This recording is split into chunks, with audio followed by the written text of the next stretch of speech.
L'Union européenne plus que jamais aux côtés du Mali avec l'arrivée très prochaine dans notre pays d'une équipe d'experts militaires dans l'assistance humanitaire. Elle met 13 milliards de francs CFA à disposition. Session extraordinaire de l'Assemblée nationale, comme il fallait s'y attendre, sans grand débat, elle autorise la prorogation de l'état d'urgence sur toute l'étendue du territoire. C'est le ministre colonel Moussa Sinko Koulibaly qui a défendu le projet de loi. Coupe d'Afrique des Nations, après la victoire sur le Niger, les Aigles préparent le match contre le Ghana. Hier, ils se sont bien entraînés. Nous sommes mardi 22 janvier. Mesdames et messieurs, bonsoir et bienvenue à cette édition. Le Burundi apportera son soutien indéfectible au Mali dans sa lutte de récupération des régions du Nord. C'est ce qu'a déclaré à sa sortie d'audience l'ambassadeur du Burundi au Mali avec résidence à Abidjan, le diplomate burundais au micro de Daouda Sidiki Diarra. Je lui ai donc transmis un message d'amitié et de fraternité de son Excellence Pierre Nkurunziza, président de la République du Burundi. C'est un message de solidarité et d'encouragement à tout le peuple frère du Mali qui traverse aujourd'hui une situation difficile. Donc l'expression de cette solidarité, vous pouvez bien comprendre, se retrouve dans la position aujourd'hui du Burundi. Le Burundi a décidé d'envoyer des troupes pour soutenir l'armée malienne, pour soutenir l'armée de la CEDEAO déployée déjà ici au Mali.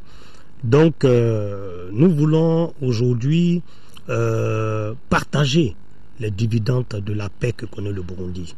Le Burundi est un pays qui a connu 13 années de guerre civile, avec son corollaire de destruction et de désorganisation totale de l'administration. Aujourd'hui, nous sommes en paix. Le Mali est un pays avec lequel nous entretenons d'excellentes relations, tant au niveau diplomatique qu'au niveau de la coopération bilatérale. Nous pensons que nous devons être aux côtés du Mali, du peuple malien, pendant ces moments difficiles. Autre audience, cette fois-ci à la primature, ont été successivement reçus le commandant de la mission de l'Union européenne chargé de la formation de l'armée malienne. L'officier français a annoncé au chef du gouvernement l'arrivée à la mi-février d'une équipe d'experts pour évaluer les besoins de l'armée malienne et aussi une délégation de la Commission de l'Union européenne en charge de l'action humanitaire. Naturellement, les échanges ont porté sur la situation humanitaire dans les zones en conflit. Et la bonne nouvelle est que l'Union européenne octroie à notre pays 13 milliards de francs CFA destinés à l'action humanitaire. Mohamed Diarra. Le général de brigade François Lecointre, il est le commandant de la mission européenne de formation de l'armée malienne. Et c'est lui désormais qui a la responsabilité de renforcer les capacités de l'armée malienne. L'officier français est venu échanger avec le Premier ministre sur le lancement très prochain de cette mission au Mali et le calendrier de la formation. Le général français annonce qu'à la mi-février, une équipe de liaison se rendra au Mali pour faire l'expertise de l'armée malienne. On va voir quand est-ce qu'on commencera la formation des recrues elles-mêmes. Des soldats maliens, la formation qui va se faire par phases successives de groupes de soldats, qui pourraient être des compagnies ou des bataillons de l'armée malienne, se ferait entre 2 et 3 mois, pour chacune des périodes de formation. La formation proprement dite devra commencer en fin mars et aura une durée de 15 mois pour un coût estimé à près de 8 milliards de francs CFA. Mais, avertit Lecointre, les réalités du terrain pourraient changer la donne. Pour l'ancien commandant du 3e régiment d'infanterie de marine de Vannes, l'objectif est clair et les événements en cours n'ont aucune incidence sur la mission à lui confier. L'ambition n'est pas d'arrêter l'ennemi sur la ligne de front. L'ambition, elle est de permettre sur le long terme la reconstruction solide, durable d'une armée malienne qui soit partie d'un État malien démocratique, réconcilié, reconstruit. L'un des volets de cette formation, c'est bien le respect des droits humanitaires internationaux, une situation qui préoccupe l'Union européenne. Le commissaire de l'Union européenne est venu partager son inquiétude avec le Premier ministre et par la même occasion le rassurer de la disponibilité de son institution à aider le Mali. Changing circumstances, we are adding L'Union européenne avait déjà fourni en 2012 78 millions d'euros en aide humanitaire et nous avions rajouté, quand je suis passé au Mali la dernière fois, encore 20 millions d'euros. Et donc nous allons de nouveau en 2013 rajouter 20 millions d'euros en aide humanitaire pour appuyer les acteurs humanitaires à faire face aux besoins de la population. Des propos qui montrent à suffisance que le Mali n'est pas seul dans son combat contre le terrorisme. A précisé que la mission européenne sera composée de 450 éléments, dont 250 instructeurs et 200 hommes pour l'appui et la protection de la mission. Nous sommes à la primature, restons-y pour signaler aussi que le bureau du Haut Conseil des Maliens de l'extérieur a été reçu par le Premier ministre Django Sissoko. Habib Silla, lui est le président du Haut Conseil des Maliens de l'extérieur et son équipe sont allés féliciter le chef du gouvernement pour sa nomination et par la même occasion lui réaffirmer leur soutien pour une sortie de crise. Habib Silla, interrogé par Mohamed Diarra. Nous sommes dans une période très très difficile. Le président étant le commandant-chef de l'armée et lui il est le capitaine comme vous le savez. Donc les encourager et je crois que l'ensemble des Maliens de l'intérieur comme de l'extérieur sont derrière eux, n'est-ce pas, pour réussir cette mission. C'est une mission très difficile et nous rassurons comme nous l'avons rassuré au président de la République, au Premier ministre, que nous sommes derrière eux. Et les Maliens de l'extérieur sont en ce moment en mouvement pour récolter le maximum de fonds pour participer à cet effort de guerre et les dire d'être sûrs qu'ils ont tout le peuple derrière eux et pour le galvaniser d'avance. Parce que lorsqu'on sait qu'on est soutenu, vous savez que ça donne du tonus pour un combattant. Alors après les 100 millions de francs CFA remis au président de la République, certaines actions vont suivre certainement. Naturellement, d'autres même ont déjà suivi, parce que 60 millions par Kane Seydou de Libreville, plus les 100 millions de notre compatriote de Côte d'Ivoire ont déjà automatiquement suivi.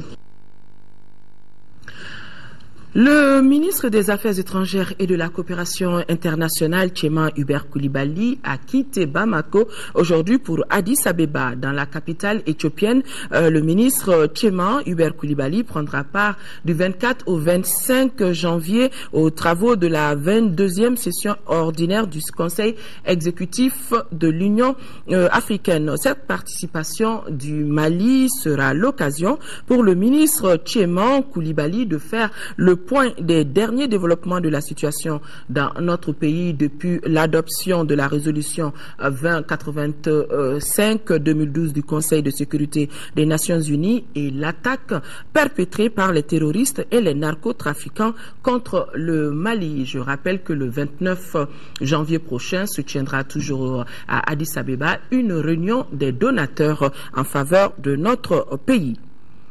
Session extraordinaire de l'Assemblée nationale, je vous le disais, les députés ont autorisé cet après-midi la prolongation pour 3 mois de l'état d'urgence dans notre pays. Le but est d'assurer le bon déroulement des opérations militaires en cours pour la libération des régions occupées. Le projet de loi a été défendu par le ministre de l'Administration territoriale, de la décentralisation et de l'aménagement du territoire. Le point avec notre reporter Ibrahima Traoré. Sans surprise, l'Assemblée nationale autorise à l'unanimité la prorogation pour 3 mois de l'état d'urgence sur l'ensemble du territoire national. L'état d'urgence a été décrété au Mali le 12 janvier dernier.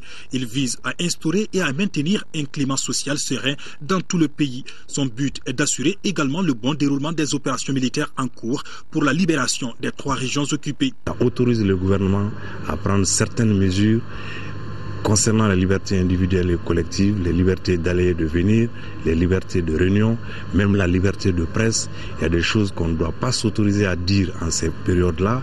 Il y a des radios qui vont sûrement être fermées s'ils continuent à tenir certains propos hostiles envers des amis du Mali qui sont venus nous libérer, qui sont en train de perdre leur fils pour la liberté de notre pays.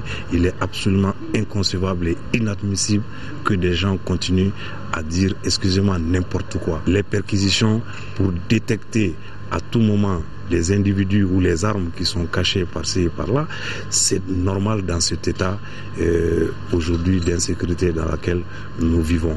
Interdire des manifestations de gens qui mettent en danger les populations, c'est tout à fait normal. Le Parlement recommande au gouvernement de prendre toutes les mesures nécessaires pour préserver l'ordre public et la tranquillité des populations.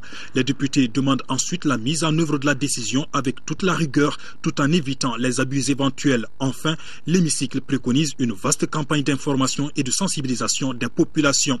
Nous nous donnerons tous les moyens et nous prendrons toutes les dispositions utiles pour que ces mesures soient observées. Nous constatons une mobilisation totale de l'Assemblée et la disponibilité de l'Assemblée à accompagner actuellement le gouvernement à travers les missions de sécurisation que nous conduisons actuellement, mais aussi nous avons bien apprécié l'accueil que l'Assemblée a réservé aux amis du Mali qui sont aux côtés des forces de sécurité et de défense actuellement afin de sécuriser nos régions de Gao, Kidal et Tombouctou. L'Assemblée nationale a saisi cette opportunité pour réitérer son soutien à l'armée malienne et à ses alliés. D'ailleurs, les députés renoncent encore aux indemnités de leur session extraordinaire pour contribuer à l'effort de guerre. L'intervention militaire dans notre pays n'est pas dirigée contre l'islam. Bien au contraire, notre pays se bat pour son unité et son intégrité territoriale. Ces propos sont du président du Haut Conseil islamique, Mahmoud Dicko, qui a animé ce matin un point de presse, et cela pour éclaircir la position de la structure fêtière islamique. Le président Dicko regrette la non-assistance de l'organisation de la conférence islamique dans notre pays dans la résolution du conflit sécuritaire. Bourama Traoré a suivi ce point de presse. Un point de presse et un objectif, dénoncer la déferlante machine de désinformation sur l'intervention militaire au Mali. Principal animateur, le président du Haut Conseil islamique, Mahmoud Dicko, pour qui la guerre au Mali vise essentiellement à combattre les hommes ni foi ni loi et à rétablir l'intégrité territoriale de notre pays. Toute autre explication serait erronée, dixit le président Dicko. Le Haut Conseil islamique du Mali tient à affirmer ici et maintenant avec force que la guerre que le Mali est aujourd'hui obligé de faire n'est point une guerre dirigée contre l'islam. Bien au contraire. Bien au contraire, le Mali se bat pour la sauvegarde de son intégrité territoriale, de son unité nationale et pour la forme républicaine de l'État, afin que vivent en paix tous ses fils et toutes ses filles, dont la plupart ont fait le choix de l'islam comme religion sans contrainte aucune. Une réponse claire donc à ceux qui s'opposent à cette intervention militaire au Mali. Au contraire, notre pays devrait bénéficier de l'assistance de la communauté islamique selon le conférencier. Pour lui, rien ne justifie aujourd'hui l'inaction de l'organisation de la conférence islamique face à la crise sécuritaire au nord malien. Le Haut Conseil islamique du Mali regrette que le Mali, membre fondateur de l'organisation de la conférence islamique OCI, n'ait pas bénéficié, il faut le dire, dans cette période particulièrement difficile de son histoire, de la solidarité islamique à laquelle il a pourtant toutes les raisons de prétendre. Par contre, le Mali a bénéficié de l'intervention rapide des forces françaises, ce qui a permis de stopper la progression des djihadistes. Le Haut Conseil islamique s'en réjouit et appelle à une union sacrée autour de l'armée et des autorités de transition. C'est ensemble qu'on peut relever les défis sécuritaires actuels, a conclu le président Mahmoud Dicko. Restons dans le domaine de la religion pour signaler que le ministre du Travail, de la fonction publique et des relations avec les institutions rappelle que le Maouloud, naissance et baptême du prophète, paix et salut sur lui, est une fête légale en République du Mali. En conséquence, les journées du jeudi 24 janvier naissance et mercredi 30 janvier baptême seront chômés et payés sur toute l'étendue du territoire national. Nous devons de resserrer les rangs afin de pouvoir nous opposer à toute idée machiavélique qui vise à faire de notre espace de vie une zone de non-droit. En tout cas, c'est le vœu du collectif des élus des régions nord du Mali qui a rencontré la presse pour sensibiliser les populations contre des exactions commises sur de paisibles citoyens. Un reportage d'Aouda Sidiki Diarra. Maintenant que c'est la guerre, il faut aussi préparer l'après-guerre. Dans ce contexte, le rôle de l'élu est prépondérant dans la réconciliation des cœurs et des esprits. Voilà pourquoi le collectif des élus des régions du Nord a initié cette conférence de presse afin de délivrer un message fort à l'endroit des populations maliennes. Il est urgent et même impérieux d'éviter les amalgames, les arrestations arbitraires, les règlements des comptes et la stigmatisation des communautés entières dans le pays, comme à Bamako et dans toute autre partie du territoire national. Nous appelons en particulier les forces de défense et de sécurité tant nationales qu'internationales à faire preuve de vigilance et de prudence et à ne pas se laisser influencer par des délateurs à des fins de revanches individuelles ou collectives. C'est à ces conditions qu'il sera possible de reconstruire une paix durable pour notre pays, a-t-il conclu. Le collectif appelle les populations à garder leur calme. Population du Nord, ceux qui sont en train de venir pour vous sont vos amis, sont vos frères, sont vos amis de votre pays qui sont venus pour vous délivrer de ce que vous êtes en train de vivre depuis des mois. Accueillez-les, recevez-les, comprenez-les. Quel que soit ce qui peut être dégâts, ce n'est pas contre vous, c'est pour vous. Le collectif appelle de ses vœux à une meilleure coordination de la communauté internationale dans ses efforts de médiation. Pour être tout à fait complet dans ce dossier situation de crise dans notre pays, des déclarations de soutien continuent de nous parvenir. Le Bureau national des femmes du RPM, les jeunes Sofa patriotes et les Amazones du réseau national pour l'éveil démocratique et patriotique, l'association des ressortissants de Gabero, le mouvement Devoir de génération, l'amicale des anciens étudiants de l'ENSUP, tous apportent leur soutien indéfectible à l'armée malienne et reste convaincu d'une victoire très prochaine sur nos ennemis. Niamey abrite depuis ce matin le 12e congrès de la Société africaine de gynécologie obstétrique et ce jusqu'au 25 janvier avec pour objectif de réduire considérablement ou mieux stopper la mortalité maternelle et néonatale. Madame Traoré Mintou Doucouré, l'épouse du chef de l'État, on la voit sur ces images, participe aux travaux et avant la tenue de ce congrès, l'épouse du chef de l'État a reçu en audience le ministre nigérien de la formation professionnelle et de l'emploi avec Madame Gadi Hadiza Noma Koka. Il a été question de l'insertion et de l'éducation de la fille. Madame Traoré a également fait une brève présentation au ministre de l'Association pour le développement et les actions de population du Mali, ADAP Mali, une association créée en 1987 par l'épouse du chef de l'État. L'ONG est engagée dans les activités caritatives et humanitaires au bénéfice des femmes, des enfants et des populations. Information qui nous a été donnée par nos envoyés spéciaux à Niamey, Nyanya Aliou Traoré et Demba Wan. Comment rendre disponibles sur nos marchés les produits alimentaires d'origine animale? La question était au centre de la rencontre d'échange du ministre de l'Élevage et de la Pêche avec les acteurs des différents secteurs. À l'issue de la rencontre, les acteurs promettent l'approvisionnement correct du pays aussi longtemps que durera la lutte de libération. Mamourou Sidibé. En vertu des missions assignées à son département, le ministre de l'Élevage et de la Pêche a rencontré les professionnels des différents secteurs pour l'approvisionnement en produits alimentaires d'origine animale. Si rendre disponible la viande, le lait, les poissons, les œufs et autres produits alimentaires d'origine animale pour les Maliens est un défi pour le ministère, ce défi devient plus grand en ces temps difficiles que connaît notre pays. Pour rendre la viande, le poisson, le lait, les œufs, le miel et autres produits alimentaires d'origine animale pour tous les Maliens en défi normal et en situation exceptionnelle qui est aujourd'hui la situation de guerre qui fait que nous avions beaucoup d'autres. Nous avions pensé qu'il était bon qu'on se rencontre et échanger pour voir comment nous pouvons satisfaire ces nouveaux besoins. Les acteurs des différentes filières ont tenu un langage rassurant. Nous pêcheurs, nous savons que la difficulté existe, mais nous avons promis au ministre que tout sera mis en œuvre pour que la population soit mise à l'aise par rapport à l'approvisionnement du poisson. On a suffisamment des animaux, on peut approvisionner suffisamment de la viande à tous nos étrangers, à toute la population du Mali. La rencontre a permis de recenser certaines préoccupations des acteurs dont l'organisation des secteurs de l'élevage et de la pêche, la multiplication des points de vente des produits de meilleure qualité.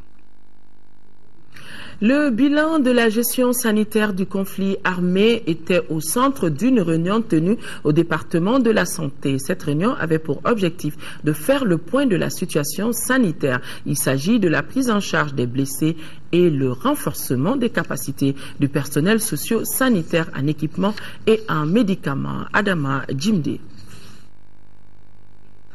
La situation de guerre qui vit notre pays exige la prise de certaines dispositions particulières. C'est ainsi que le département de la santé réunit fréquemment les directeurs des différents hôpitaux civils et militaires et les chefs de services centraux.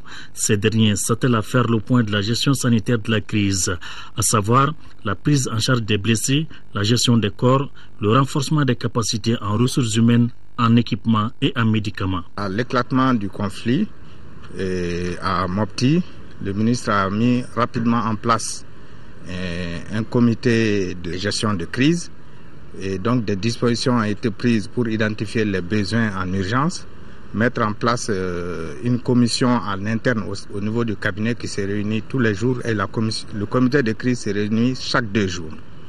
Et donc les structures ont été informées pour qu'ils identifient les besoins en urgence et qu'ils les communiquent au département.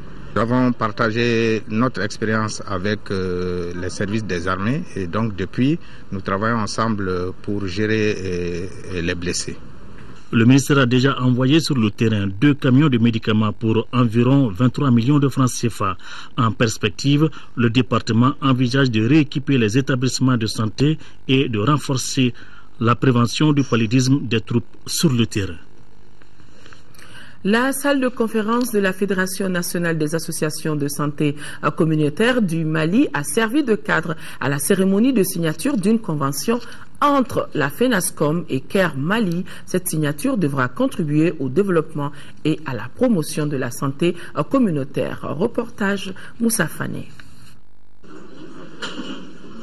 La signature de cette convention est l'aboutissement des efforts conjugués de CARE Mali et de la Fédération nationale des associations de santé communautaire FENASCOM.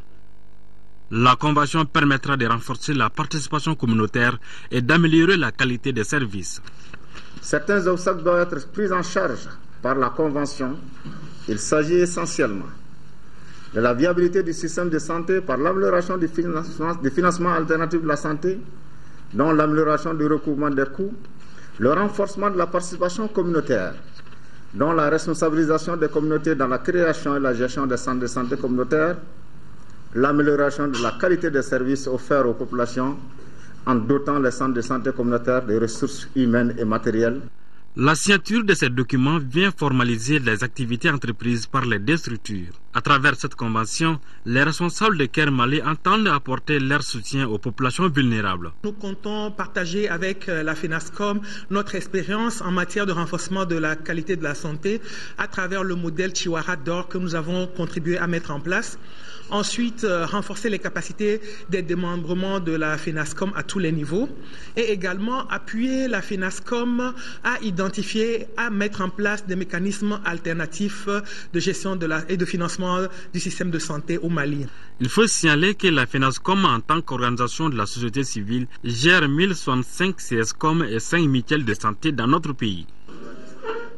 Les archivistes de l'Union monétaire ouest-africaine sont en conclave à la Direction nationale des bibliothèques et de la documentation. Ce séminaire sous-régional est organisé par l'Association malienne des bibliothécaires, archivistes et documentalistes du Mali sur financement de l'UEMOA. Le thème débattu, les archives, facteurs d'intégration et de bonne gouvernance dans l'espace UEMOA. Compte rendu à Guibou Koulibaly. Comment faire l'interrelation archives-intégration bonne gouvernance dans l'espace UEMOA?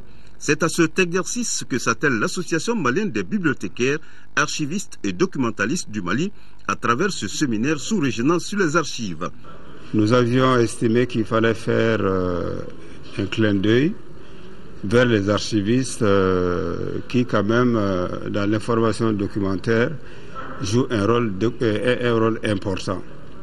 Quand on voit les administrations qu'elles soient publiques ou privées, les archives jouent un rôle déterminant.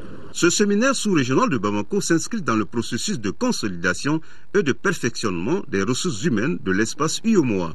La thématique de la présente rencontre trouve tout son sens dans un environnement sous-régional et international où les archives contribuent considérablement à la consolidation des droits des citoyens et à la promotion de la bonne gouvernance. Quelle que soit leur forme et leur support matériel, ce sont des instruments d'information et de communication, d'illustration et de témoignage, de conservation et fixation du savoir, de contrôle et de suivi au service de l'exercice démocratique. L'Association malienne des bibliothécaires, archivistes et documentalistes du Mali, qui est initiatrice de ce séminaire sous-régional, est une association professionnelle dont l'un des objectifs est d'encourager les échanges d'idées et d'expériences entre les peuples. Les 3000 jeunes du 6e contingent de l'Agence pour la promotion de l'emploi des jeunes APEJ sont repartis entre différents départements ministériels et des organisations consulaires et fêtières pour un contrat de qualification de 12 mois. La mise en œuvre de ce programme de qualification est au centre des débats d'une réunion ouverte ce matin à Bamako. Compte rendu de Agali Agissa. Lancé en décembre dernier, le 6e programme de stage de qualification de l'Agence pour la promotion de l'emploi des jeunes, APEJ, a démarré le 1er janvier et prendra fin en décembre 2013. C'est dans le but de mieux coordonner les actions de mise en œuvre de ce programme que la directrice de l'APEJ a rencontré les acteurs impliqués dans la répartition et le suivi des jeunes volontaires. Les objectifs définis sont les suivants. Présenter la situation du programme de stage de qualification 2012 et la répartition des jeunes diplômés et retenus dans le programme de 2013. Faire le point de signature des actes d'engagement et des attestations de prise de service. Échanger avec les responsables de la gestion du volontariat au niveau des structures d'accueil partenaires que vous êtes, en vue donc de préciser davantage le rôle de tous les acteurs impliqués dans le processus de mise en œuvre du programme. Adopter une méthode de suivi des stagiaires affectés dans les différents services d'accueil, organiser le transport des jeunes affectés dans les régions. Rappelons que le contingent 2013 compte 3000 volontaires retenus sur environ 23 000 dossiers de candidature enregistrés. Les jeunes ont été répartis entre les départements ministériels, les organisations consulaires et fêtières. Et cette année, l'accent sera surtout mis sur le suivi et l'évaluation des volontaires. Lancement à l'hôtel Mandé du rapport d'Oxfam sur la situation de réfugiés maliens vivant dans les pays voisins. Les échanges avec la presse ont porté sur le contenu et les dispositions qu'initie Oxfam pour le financement de l'aide qu'apportent les différents partenaires pour aider les réfugiés maliens, dont le nombre est estimé aujourd'hui à environ 400 000 personnes. Compte rendu, Mahamadou Doumbia. Depuis un an environ, 147 000 civils ont fui le nord du Mali à destination du Burkina Faso, du Niger ou de la Mauritanie. Aujourd'hui, ce chiffre atteint 400 000. Avec l'intensification récente des combats, leur prise en charge semble perturbée. Ainsi, l'aide humanitaire pour faire face au flux de réfugiés doit changer d'approche. C'est pour informer l'opinion publique, les gouvernants, les partenaires techniques et financiers que Oxfam a publié un rapport objet de cette conférence de presse.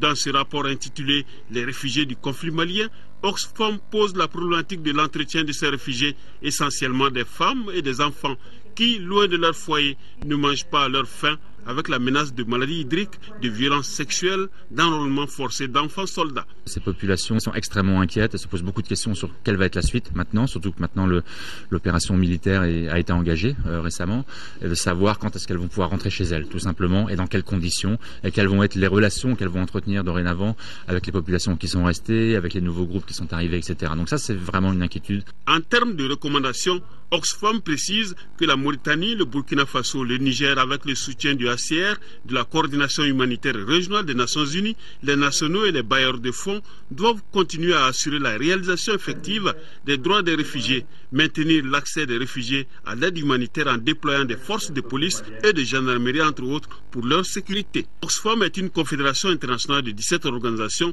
qui, dans le cadre des mouvements mondiaux pour le changement, travaille en réseau dans 94 pays à la construction d'un avenir libéré de toute injustice, de toute pauvreté.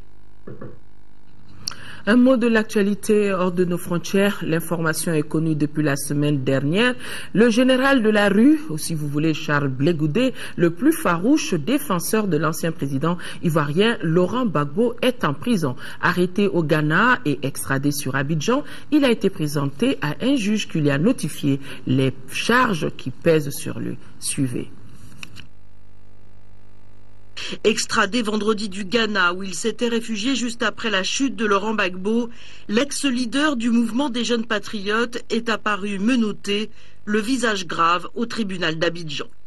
Lors de cette première audition, Charles Blé Goudé a été informé des charges retenues contre lui, atteinte à la sûreté de l'État, crimes de guerre, viol, détournement de deniers publics, des accusations qu'il récuse en bloc.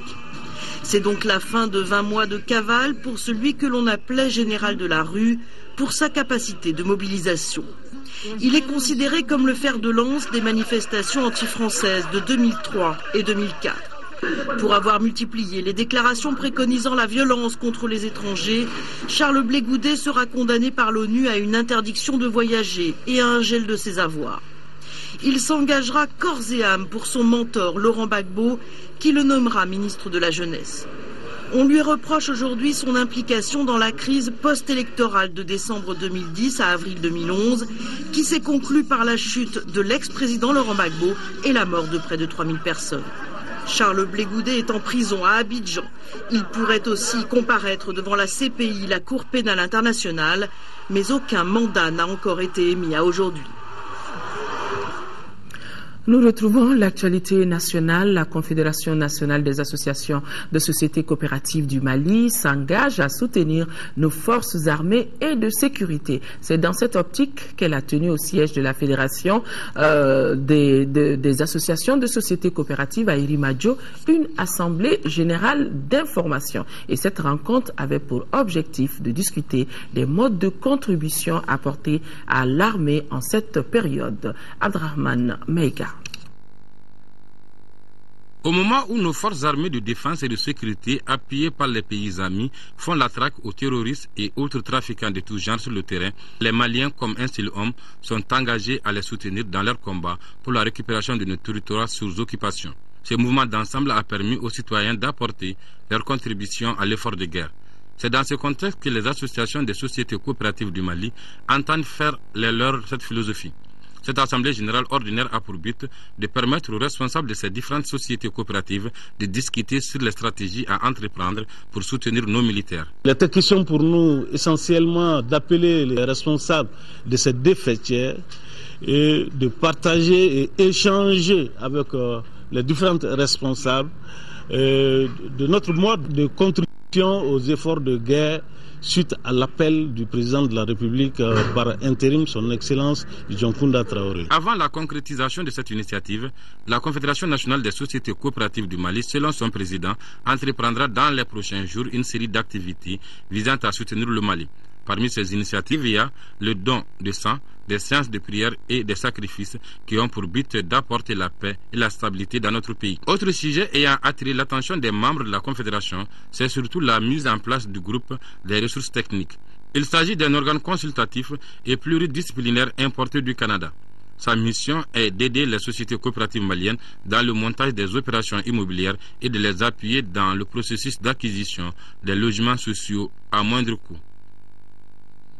Page sport de ce journal, Coupe d'Afrique des Nations Afrique du Sud 2013. Les Aigles du Mali ont repris les entraînements hier après la victoire face au Niger. Il s'agit de mieux préparer le match contre le Ghana et pour cela, l'équipe a enregistré le retour de Modibo Meiga, malade depuis quelques jours. Nos envoyés spéciaux en Afrique du Sud, Brahima Koulibaly, Khalifa Namatraoré.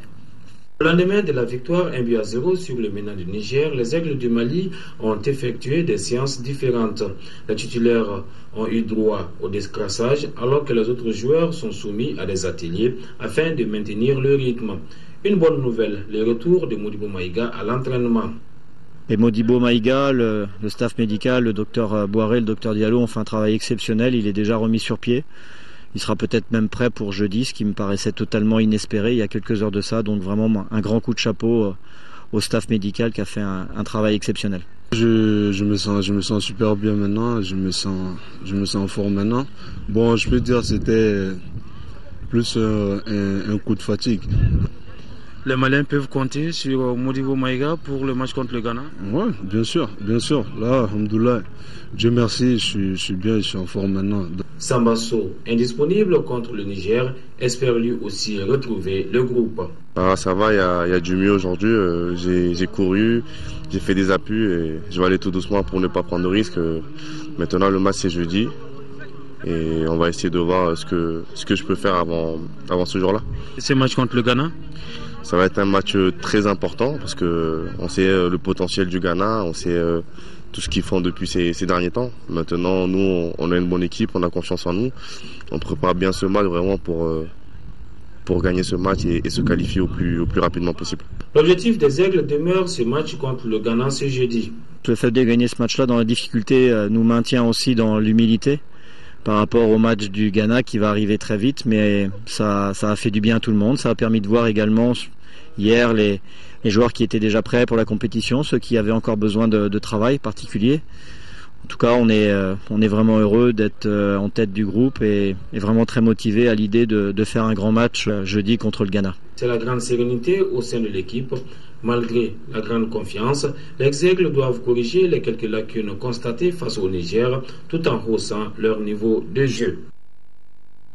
Afrique du Sud 2013, aujourd'hui nous avons pu suivre l'entrée en lice de la poule D dans le derby maghrébin. La Tunisie l'emporte 1-0 face à l'Algérie. Auparavant, dans la première rencontre, les éléphants de Côte d'Ivoire se sont imposés difficilement alors 2-1 devant les éperviers du Togo menés par Agbo Adebayor.